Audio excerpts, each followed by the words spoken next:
Ito na eh.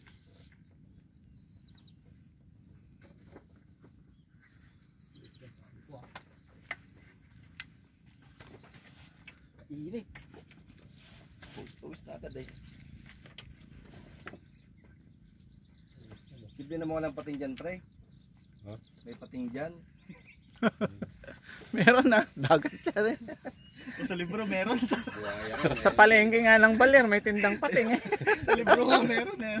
May pating. Sa tubig pa kaya? Pero may tumutunog kagabi. May tumutunog. Sirena yun.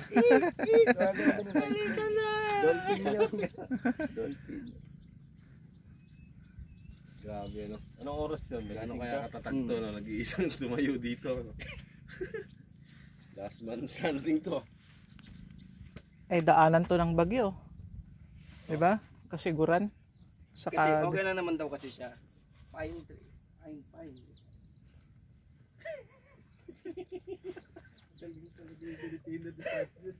Pine tree nga. Paano hindi magiging pine yan eh?